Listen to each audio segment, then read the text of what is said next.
Alright, so boom. I would say welcome back, but this is going to be my first official full YouTube video.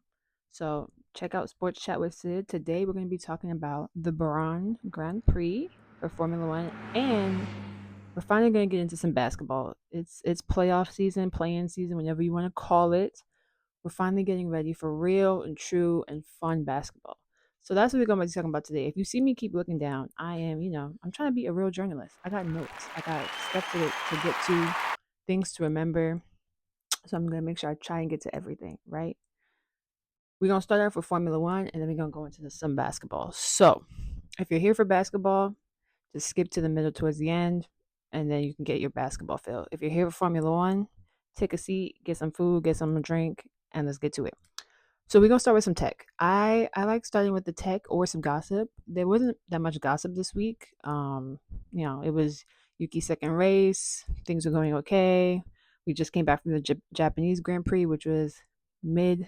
If you see my TikTok, it was like I said, I'm trying to be a tastemaker, a F1 influencer, but when they have boring races, it's hard to do that. This race, however, was not boring, so we're going to get to the race. But first, we're going to go into the tech of the week. So, leading up into this week, we have a lot of teams bringing some upgrades. Reason being is Bahrain, they do Bahrain testing beforehand, so they like to bring upgrades here to see kind of the differences if their car's moving forward or backwards. This is also, if you're not caught up on F1, this is the last year of regulations 2025. In 2026, we will be getting a whole new set of regulations, meaning that the cars are going to be all new designs, and towards the middle of this year, they're all going to be just working towards next year's car because it's going to be so new and so many new parts that have to go into it. So this is kind of early for bringing in some upgrades, but they have to bring it in this early if they really want to compete this year and then focus on the rest of the year for next year, if that makes sense. So some of the things that's been bubbling in the tech bubble this week is Ferrari and their new floor. So Lewis last week mentioned that like their floor has been giving them some problems. That's also kind of a reason that they got the double DSQ. I think Charles was too light, like in terms of like his tire graining, everything like that. His car was too light, and then Lewis's floor was actually too thin. So what happens is when you're dragging on the bottom of the ground, your wear board at the bottom gets really thin, and so or their floor at the bottom. I said wear board, but it's basically their floor gets really thin, and so if it's too thin, that means they're having too much downforce, and technically it's illegal. So they got a double DSQ last week. Lewis is the one that had their floor actually got disqualified. So this week they're bringing in a whole new floor. Hopefully that doesn't have too much downforce, one, but gives them enough so that they're competitive. Because if you don't have enough downforce, then you're just slow. So they brought a new floor and a new upgrades. They also brought a new pull system instead of a push system, meaning that their engine is pulling them forward and revving them forward instead of pushing them. They changed the aerodynamics of their side mirrors and their halo. All of this are like little slight changes. Like when I say minute changes, like angle degree changes, like I think their pull system in the front, if you look at like the shape of the engine, it goes from a slant being this way to a slant being towards the car. How does that change aerodynamics? We don't know. We don't get to see the data, unfortunately. But what I can say is that it basically helps kind of in the milliseconds. All these cars are like within milliseconds of each other. And so what you're trying to do is cut down on all the microseconds, because then that builds up enough of a lead so that you can basically get on pole. Because the whole reason is to get on pole to stay in front. Right now, it's like I said from last week's video, this is a qualifying year.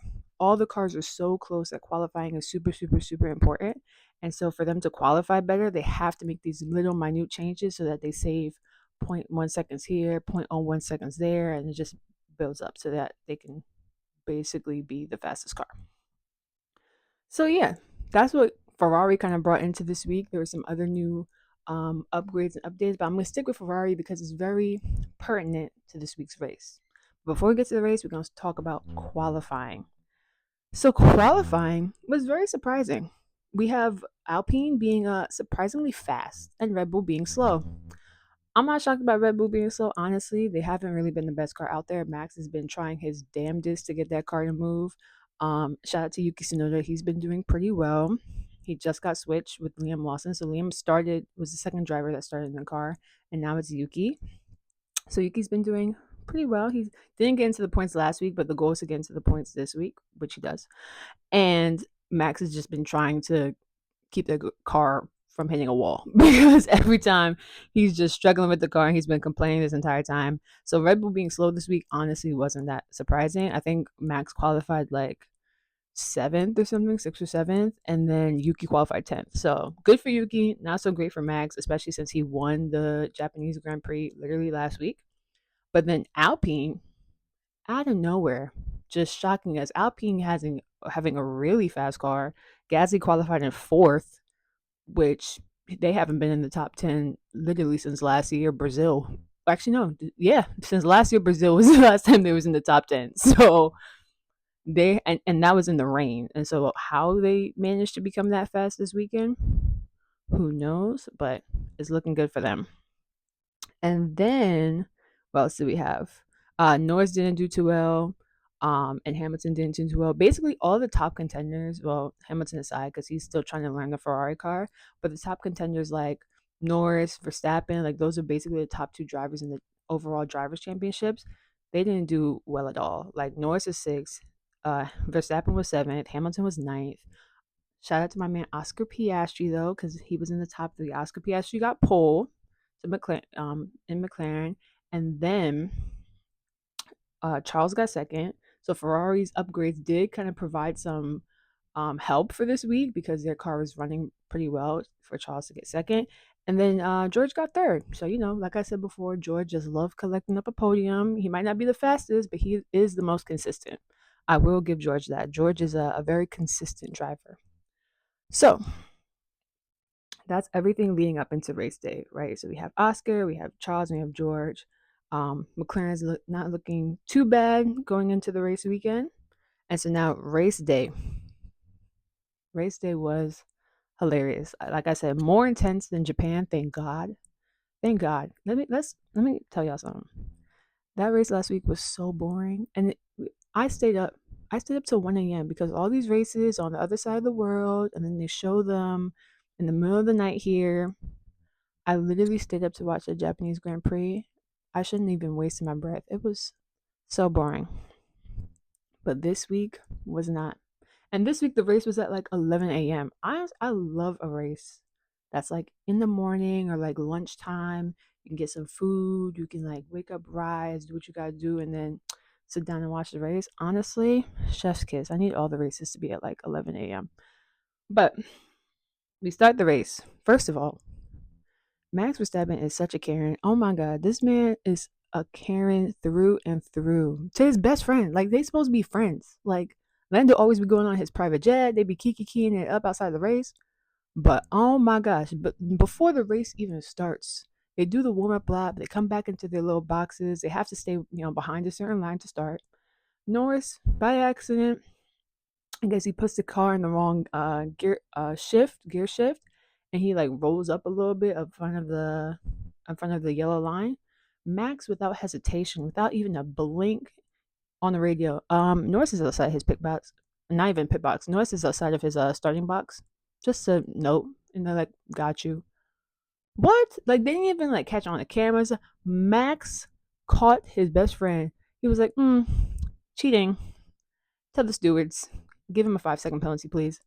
Like, it was, I'm like, sir, stop. You're so messy. Max is so messy. Like, I like Max as a personality because he's funny. Don't like him as a driver because he could be a bully sometimes. But Max being a Karen, sir, this is not like you. Stop it. This is not cute. Anywho, race starts. Oscar heads out in front. Looks good. It's looking good for Oscar. Also, we have to talk about these tire strategies. Oh my gosh. The tire strategy was all over the place. That's another thing that makes a really interesting race is everybody got different tire strategies. So going into this race, it's always going to be a two-stop because they haven't resurfaced the Bahrain race ring in like over 20 years.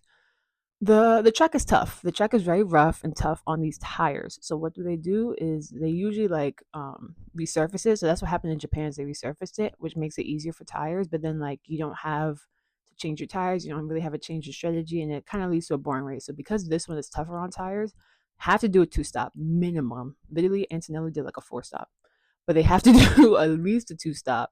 And then you get to see the different tire strategies, who's going to go on mediums first, or softs or hards, and trying to figure out which is the best tire for this race conditions, for their car, for the race kind of ring and the track. It's a whole thing. So everyone was starting on softs, which was surprising to me. I thought people were going to start in some more mediums, especially since like they mentioned that like the softs weren't that good, but I guess it's for like the warmer temperatures. And when they did free practice and they practiced on the softs were getting tore up in like a couple laps, right? But that's because they also practice earlier in the day, and the Bahrain races at night, or like in the evening to the night, so it gets cooler. Because during the day, them tires were ripped into shreds. But I guess at night they're better because everybody but I think Charles and Lewis, I think them, and then there was like maybe the two Saubers, like Hulkenberg and Bortoleto. I think those were the only people that started on mediums. Everybody else started on softs. So it was looking like it was going to be a tough day for Ferrari if they got this call wrong. But luckily, they got the call right because they were able to go long on those mediums. So it turns out the mediums were the best tire of the entire race. Just that's a fact. So when they started off, everyone's on their softs, they're running, they're racing, get to about lap 12, 13. You see the people start pitting for softs. You see all the soft people start pitting, their tires is going down, their lapping is getting like 2 seconds slower than the fastest lap. It's not looking good. Ferrari, they looking good on their mediums. Everything is copacetic. You have whatchamacallit, both Charles is in front, then Hamilton, because they both have mediums. They're running that race on mediums, and then they do their pit stop, right? Because at around lap 20-ish, their tires start to go down, and they repit for mediums again. So I'm like, okay, y'all doing a double medium, cool. That means you're definitely gonna have to pit a third time. Because some people were saying like maybe you could stretch out a medium and a hard, and you could do only one pit stop, which will save you literally like 20 seconds. So if you do one pit stop instead of two, you're saving like a whole lot of time. So people were saying maybe they'll do a one pit stop, but then once they pitted for mediums again, they had to do a two pit stop. Why? Because the whole point of the pit stop is you have to have at least two different tire compositions. It won't allow you to just run a medium for the whole race or run a hard for the whole race. Um, it just helps with like strategy and also like kind of creating a good race. So they have to run two different tire compounds. So once they pitted both of them for new mediums, I said, oh, they're gonna have to pit again. Cool, cool, cool. We're keeping with the mediums. We know the mediums are really good. So surprisingly enough, sorry, I'm just checking my notes here. When everyone pits for the first time, Verstappen is one of the only ones. He goes from softs to hards. Everyone else goes from softs to mediums, but he went from softs and then he went on hards. And then he had a horrible pit stop. Oh my gosh, feels bad for him. That pit stop was so bad. He had like I think was that the first or second pit stop? No, the second pit stop was bad. Even though his Verstappen's race was not good. That car was dragging. That car was not doing well. But anywho, he goes on the hards. He's the first one. Him and like a few of the other like back marker cars were on the hards.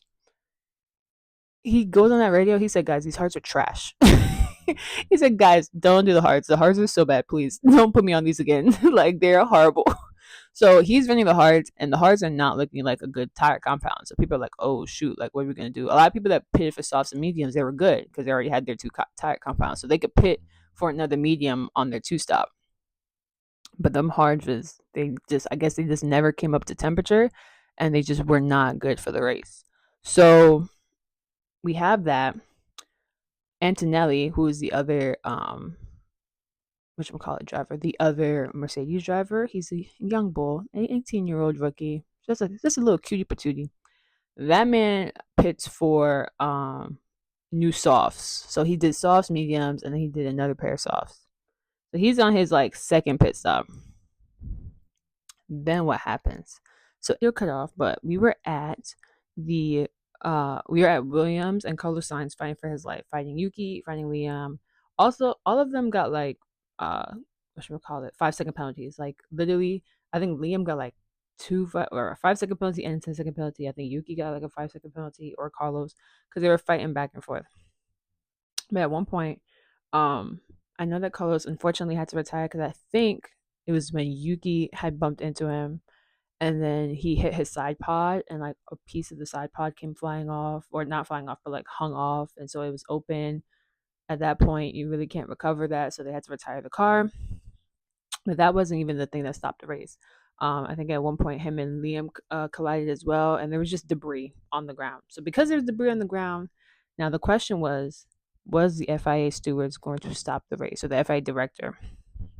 Because sometimes what happens is if there's not enough debris, like if it's just little tiny pieces, then they'll like let the race continue. Or if it's not on the racing line per se, they'll let the race continue. However, usually if there's enough debris or it's on the racing line, like they won't let them continue, because then people will get punctures and it's really dangerous to have it on a race. So they usually throw in a safety car, or a virtual safety car, to slow people down enough so that people can go and just, like, let's say, pick up, if it's like a big piece, that one piece of someone can just run and pick up. They do a virtual safety car. You have it like blocked out, someone gets it, and then they stop. If it's a bunch of pieces and they have to kind of like clean up the road or something, then they'll do a full safety car. So what happened is, because of that incident, they did a full safety car. Now, do we love safety cars? No, because usually that means somebody's crashed and we want to make sure everybody's okay. However, safety cars make for a very exciting race. Why? Because depending on where the safety car, when the safety car comes out, it's like who gets the better strategy, who gets to pit, who doesn't get to pit. It's a whole mess. So luckily, the safety car came out just before Oscar. And mind you, I haven't mentioned Oscar this entire time since I told you he got first place in qualifying. That's because he ran a perfect race. There's nothing to say about him. He was just perfect. He ran a great race. They had a great, nah, I wouldn't say a great strategy at McLaren. They had a good strategy. Their strategy worked. Their strategy worked. That's all I'll say. And they have one of the faster cars. So of course it's gonna work. But Oscar ran a great race. Did not he won 15 seconds out in front. He was chilling, which is why people are saying it's a qualifying year, because once you're out in pole, it's really hard to get that person that's in front. Like, just with all the dirty air that comes out from the back of the cars and stuff like that, trying to fight to get to the person in front, it's gonna be pretty difficult this year. So that's why I haven't mentioned him literally at all, and I probably won't mention him again. But at least for this race. But anywho, so he runs a fine race. The safety car stops, or the safety car starts, I should say, before he gets to the pits. So he's able to pit for new tires. Basically, all the front runners, like the top, I want to say 7 people, which included him, George, Norris. I don't think Verstappen was there yet because did he pit? No, he did pit. He was up in the top 7 by that point. Because the first pit stop he was in P20 because it was so bad. But he was able to pit. Charles was able to pit. Hamilton was able to pit. Now, I think because this is at this point, both Charles and Lewis were on their second set of mediums, so they'd have to pit again. I thought they could have split the strategies, in my opinion, had one of them, Lewis or Charles, whichever one, run a little bit longer, because they had enough time, because it was a full safety car, that they could have pitted the other person afterwards. But the only problem is, by that point the cars would have bunched up, so it'd been a lot harder. So actually, I take that back. They shouldn't have waited. I'm not thinking about it. Like, if they really would have waited, because what happens is they did a double pit stop, so they were far enough apart where they stacked them, and they just pitted one right after the other. Usually they try not to do that because the person that goes second usually gets the short end of the stick, because it's hard to pit a car, change the first tires, and then get this new set of tires and move the old set. Like, it's a whole system that they have to work out if they're going to do a double stack. So basically Hamilton got the short end of the stick in that situation, but because it was under safety car, they didn't lose that much time. They double stacked them, which was good. However, they put them on hards. Now, it was an okay strategy call. I feel like they should have tried for softs. At that point, this was lap, I want to say 30 something, 34, 35. So they basically would have to done 20 laps or 24 laps with soft tires, which is a stretch. Most soft tires in any condition don't even last past 20. That is very much a stretch, or what George would call audacious. It was a very audacious try to run softs for that long. And when Mercedes pitted George, they pitted him for softs, and he was already, I think he was up in P2 or 3 at that time. So yeah, they had pitted him for softs. So I was like, okay, that is a stretch. We're gonna see which one comes out better because softs, like, they could go off the cliff, and next thing you know, you're in your last like 4 to 5 laps, and your softs are gone. Like, the literally you're racing a second behind. Like, you're just a second slower than everyone else because your softs are just not as good. But that was not the case in this race. The hards were the one that actually did not come up to temperature ever. So, like, from the time Verstappen repitted and like went back on the mediums, they should have known that the hards were not the way to go. But Ferrari decided to go with the hards anyway. I guess they decided to take that risk and see if the softs would fall off at any point. They didn't. So what happened? Charles lost his place to Norris and ended up being fourth and not on the podium. And then he was one thing though is Lewis did get up from ninth to fifth. He was on the mediums. Oh my gosh, the man was fighting for his life. He was passing people. Once he got past Verstappen, like, and Verstappen couldn't really fight it. He got past Antonelli quickly. He got past Ocon in like 2 breaths. Like, it was, and I couldn't even tell when he did that. Why? Because the side part of, like, when you're watching Formula One, like, they show you different cars at different times, but they have like all the times and all the people listed, so you can kind of watch, like, if the driver that you want to see is not on the screen, you can kind of see where they are and how close they are to like catching somebody on that stuff. That part was not working. Like, I don't know who's on the graphics team. Like, they need to get a new graphics person. Like, I know somebody that can help you because whatever they was doing over there, it was not working. I'm gonna turn this around so you don't see the green. It was not working. I don't know. I don't know what to tell you. It's very hard to watch a race when you don't know what the hell is going on. You're just seeing cars on the track, but you're not seeing the times of anybody else around them. So yeah, that was kind of frustrating. But yeah, Hamilton made a great race. He, like I said, he was passing by people. He got from ninth to fifth, and one driver of the day because of that. Now I am a Lulu fan. Delulu for Lulu. I am a Hamilton, Charles Leclerc, Oscar Piastri fan. Those are like my top three.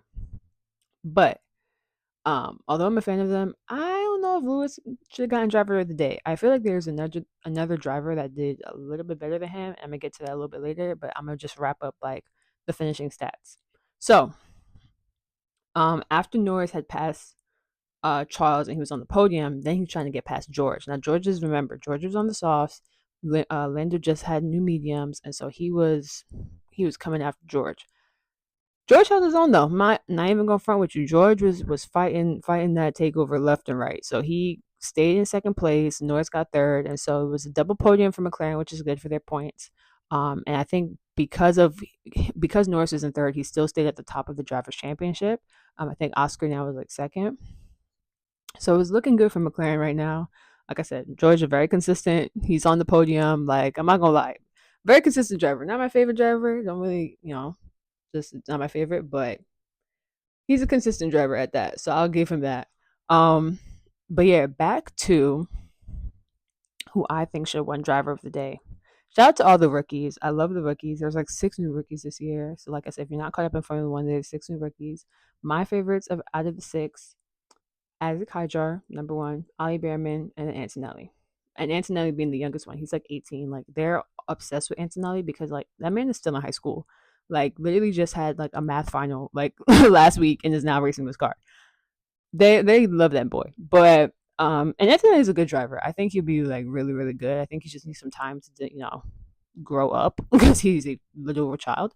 But I think he's like a really good driver, a strong driver, and so I think he'll be really good. But like I said, those are my favorite out of the six. The other three are Liam Lawson, Bortoleto, and then Jack Doohan. Gabrielle Bortoleto, and then Jack Doohan. I should say their full names. Um, so they're cool. Like, they're just, they're not my favorites. Anywho, Ollie Behrman. Shout out to that man. I think he should have got driver of the day. He went from 20th place, last on the grid, to 10th, scoring points. You know how hard that is? Like, do y'all understand how hard that is? Not only passing 10 different people with all the different strategies and everything, but earned himself a place in the points. Like, especially for a lot of the back market cars, that's the goal. The goal is to just like get as many points as possible. If it's 1, 2 points here and there on a weekend, that's what gets them from like last to sixth place. And that sixth place is like a $50 million bonus at the end of the year that goes towards like your research for next year. So he did a great job taking that car from last place to 10th place. And so I think personally he deserved driver of the day. Like I said, no knock on Lewis, Lulu, no knock on Lewis. Like I still am a fan of him, but I think that uh, Ali Ali should have gotten that. Now we're gonna switch gears. You like that? You like that? I might make that transition. Now we're gonna go into basketball. Okay, we're gonna lead up into basketball. I have my playoff tournament graphic here. Hopefully, I'm able to like put it up on the side. If I do put it up on the side, Sydney in the edit, put it right there. Anywho, leading up into this week, we had some breaking news.